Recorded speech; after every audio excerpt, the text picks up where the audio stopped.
Halo Sobat Novel, berjumpa lagi bersama kami di sini, yang akan melanjutkan cerita selanjutnya dari film Donghua yang berjudul Battle Through the Heavens. 3 hari kemudian, di daerah hutan tersembunyi tertentu di luar kota Daling, seseorang yang mengenakan jubah hitam perlahan keluar.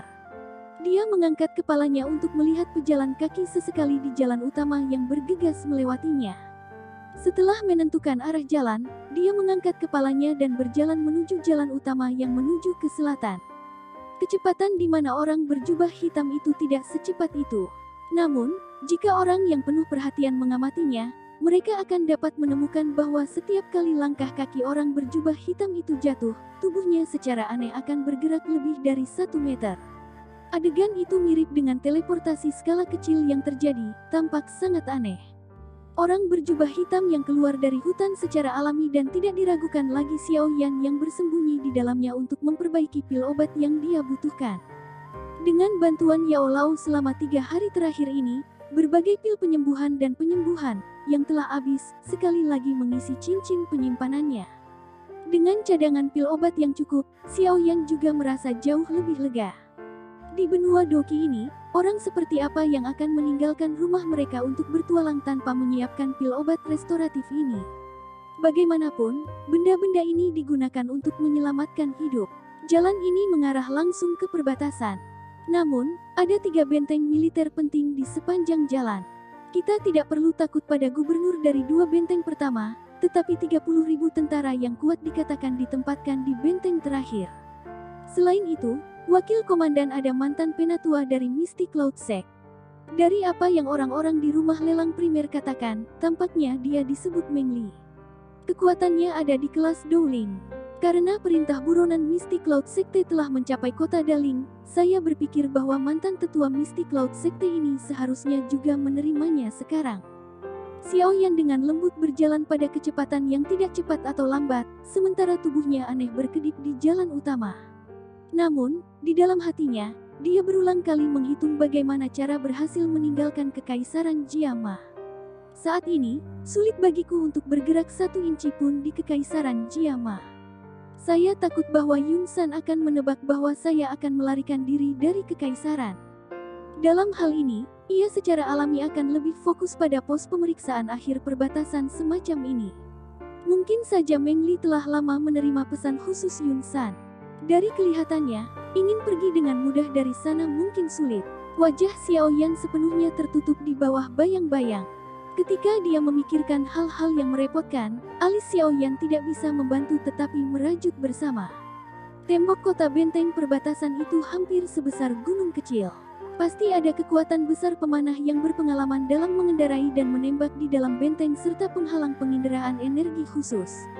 Karena itu digunakan untuk menjaga perbatasan, kemungkinan juga bahwa benteng harus memiliki kemampuan untuk bertahan melawan orang-orang yang terbang melewati dari langit.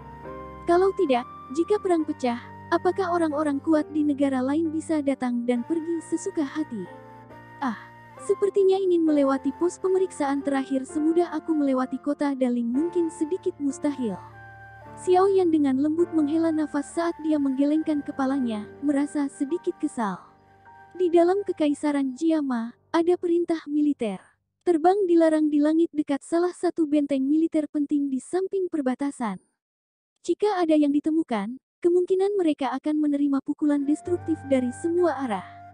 Kita hanya bisa mengambil 1 langkah pada 1 waktu dan melihat bagaimana hasilnya.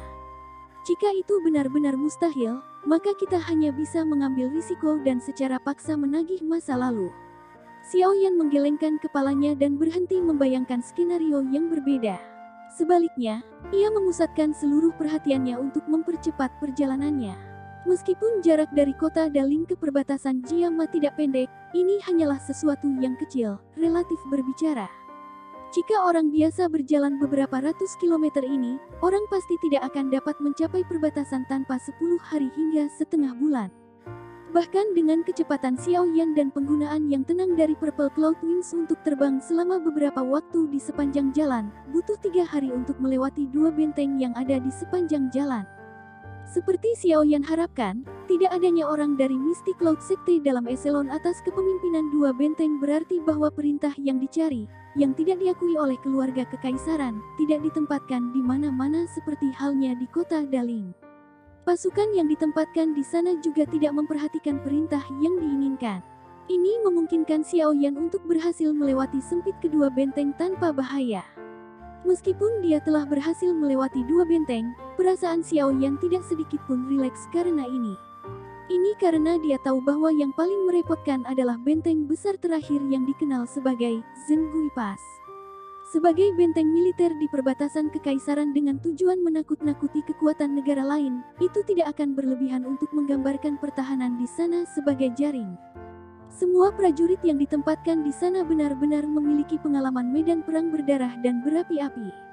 Mereka jauh dari apapun seperti pasukan yang menjaga kota-kota di dalam kekaisaran, yang tubuhnya dilubangi dari gaya hidup mewah, dan tidak dapat dibandingkan. Benteng ini adalah garis pertahanan terakhir yang akan mencoba menghalangi Xiao Yan meninggalkan kekaisaran Jiama. Hanya jika Xiao Yan bisa menyerbu keluar dari tempat ini, dia benar-benar akan menjadi seperti naga yang berkerumun ke laut terbuka atau elang melayang di langit. Tidak akan ada lagi yang mengikatnya. Oleh karena itu, kali ini, sangat penting untuk melewati pas ini.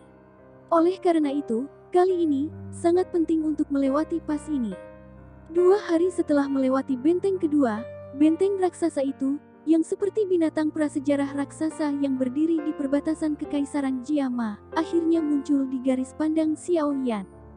Xiao Yan berdiri di atas lereng gunung dan menatap tembok kota besar yang hampir tak berujung. Dia sekali lagi merasakan suara bor teratur yang samar-samar dipancarkan dari tembok kota dan tidak bisa menahan dengan lembut menghembuskan napas udara. Kekuatan puluhan ribu tentara bergabung dan kekuatan ganas yang dibebankan ke langit kemungkinan tidak akan pucat dibandingkan dengan pembentukan bersama dari Mystic Cloud Sect. Kebebasan naga yang kembali ke lautan luas ada di sisi lain tembok kota ini. Namun, Xiao Yan agak babak belur. Benteng besar ini seperti harimau ganas yang tergeletak di jalannya, menghalangi jalan terakhirnya. Terbang dengan paksa tidak akan menjadi metode yang dapat diandalkan. Melihat itu, saya hanya bisa mencoba dan melihat apakah saya bisa menyelinap melalui kerumunan. Pandangan Xiao Yan menyapu jalan di bawah di mana kelompok orang-orang dengan gerobak kuda datang dan pergi. Dia ragu-ragu sejenak, melangkah mundur perlahan dan akhirnya menghilang ke lautan manusia. Di jalan tanah yang kuning, sekelompok besar yang memiliki ukuran hampir 100 orang berbaris dengan sangat cepat menuju benteng besar di ujung pandangan mereka. Sepanjang jalan, mereka membawa kutukan yang dibebankan ke surga. Dari pakaian seragam yang dipakai kelompok orang ini, tampaknya mereka milik perusahaan tentara bayaran. Memiliki 100 orang di kompi tentara bayaran berarti itu bisa dianggap sebagai ukuran menengah di dalam kekaisaran Jiama. Karena Zhenggui Pass yang dekat dengan perbatasan, suasana kacau di sini sangat disukai oleh perusahaan tentara bayaran tertentu. Mereka tidak suka mengambil rute yang aman untuk berburu magical beast dan mendapatkan uang. Sebaliknya, mereka senang menjadi perusahaan tentara bayaran perang legendaris. Dengan kata lain, itu untuk membantu pihak tertentu dalam perang dan menuai imbalan besar atas bantuan mereka. Meskipun hadiah semacam ini sangat luar biasa, tingkat bahayanya juga sangat tinggi. Lagi pula, di medan perang penggiling daging semacam itu, beberapa ratus tentara terbunuh jika mereka tidak waspada bukanlah sesuatu yang unik. Meskipun hadiah semacam ini sangat luar biasa, tingkat bahayanya juga sangat tinggi. Lagi pula, di medan perang penggiling daging semacam itu, beberapa ratus tentara terbunuh jika mereka tidak waspada bukanlah sesuatu yang unik. Jika seseorang berjalan beberapa ratus kilometer ke timur benteng dan melewati beberapa negara atau suku kecil, orang akan dapat memasuki wilayah khusus dengan terkenal di seluruh benua sebagai wilayah Black Corner. Di sini, karena geografinya yang istimewa, itu hampir merupakan daerah paling kacau di seluruh benua. Orang-orang kuat yang tak terhitung jumlahnya dari semua negara akan mengungsi di sana dan membangun aturan yang paling biadab. Selain itu, selain manusia, ada banyak ras lain di wilayah ini. Itu bisa disebut benua miniatur dengan keanekaragamannya. Tidak ada hukum yang mengikat siapapun di wilayah Black Corner. Ada satu aturan, hukum rimba. Dengan kata lain, itu berarti bahwa yang lemah adalah mangsa bagi yang kuat untuk dikonsumsi. Yang lemah tidak punya hak di tempat seperti itu. Ini adalah wilayah yang sangat sederhana. Selama Anda mau, Tidak akan ada orang yang menghentikan Anda bahkan jika Anda memutuskan untuk secara terbuka seorang wanita di jalan. Tentu saja, prasyarat untuk ini adalah bahwa Anda lebih baik memilih pihak yang Anda dengan benar. Kalau tidak, nasib Anda mungkin relatif menyedihkan. Dalam Black Corner Region, seorang wanita kadang-kadang bahkan lebih menakutkan daripada pria. Hanya ada satu alasan untuk ini. Mereka berhasil bertahan di tempat ini.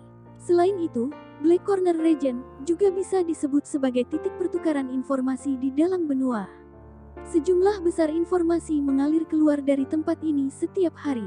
Setelah itu, akan ada banyak sekali informasi yang akan mengalir dari dunia luar ke dalamnya. Terus terang saja, jika Anda ingin menjadi terkenal dan ingin terkenal di seluruh benua, wilayah Black Corner dapat memberi Anda jalan pintas tercepat.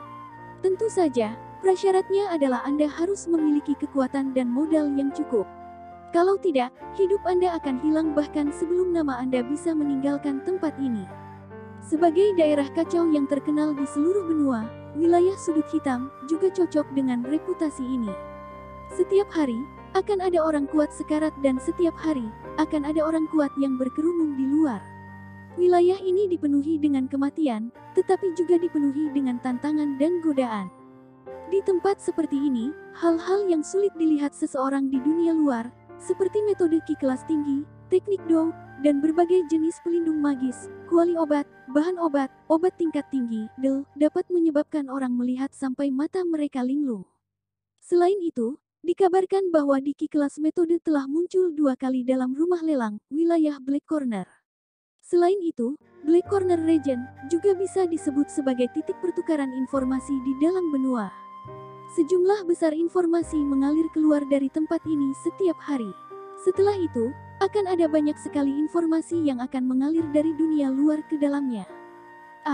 Terus terang saja, jika Anda ingin menjadi terkenal dan ingin terkenal di seluruh benua, wilayah Black Corner dapat memberi Anda jalan pintas tercepat.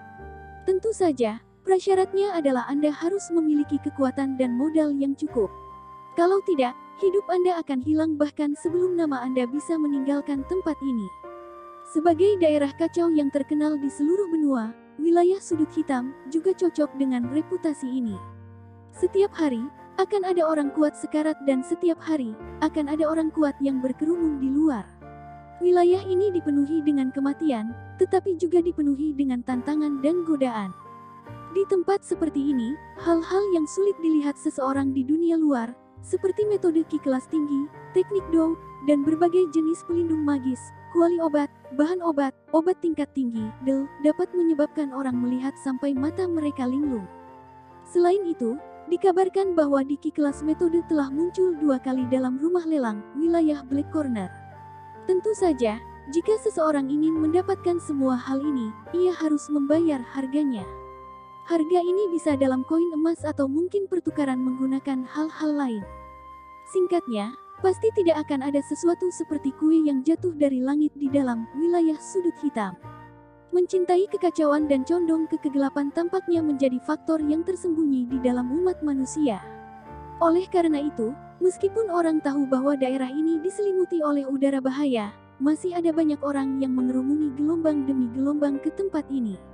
Tujuan mereka mungkin menjadi jalan pintas untuk dengan cepat menjadi terkenal di seluruh benua atau mungkin untuk dapat memperoleh metode ki kelas tinggi, teknik do, atau pil obat dalam wilayah kacau ini atau mungkin untuk memperoleh kekayaan besar yang hanya bisa dibandingkan dengan surga. Terlepas dari alasannya, orang-orang ini yang berulang kali berkerumun menyuntikkan lalu lintas manusia tanpa henti ke wilayah Black Corner ini. Oh ya, sesuatu yang hampir tidak disebutkan. Mungkin itu karena pasti akan ada efek sebaliknya ketika didorong ke ekstrim, tetapi terletak di tengah wilayah Black Corner adalah Akademi Jianan yang terkenal di seluruh benua Doki. Hanya saja daerah tertentu yang mengelilingi bagian luar Akademi Jianan milik daerah yang damai. Siapapun yang membawa atmosfer di dalam wilayah sudut hitam ke tempat ini akan menjadi mayat di pohon besar yang terletak di garis batas antara Akademi Jianan dan wilayah sudut hitam pada hari berikutnya. Selama bertahun-tahun, tampaknya tidak ada pengecualian. Ada rumor bahwa mayat 2 Do Wangs dan 1 Do Huang digantung di pohon besar yang disebut pohon roh mati. Dan film pun bersambung. Terima kasih bagi Anda yang mendengarkan sampai akhir. Semoga Anda selalu diberi kesehatan. Sampai jumpa kembali di cerita selanjutnya.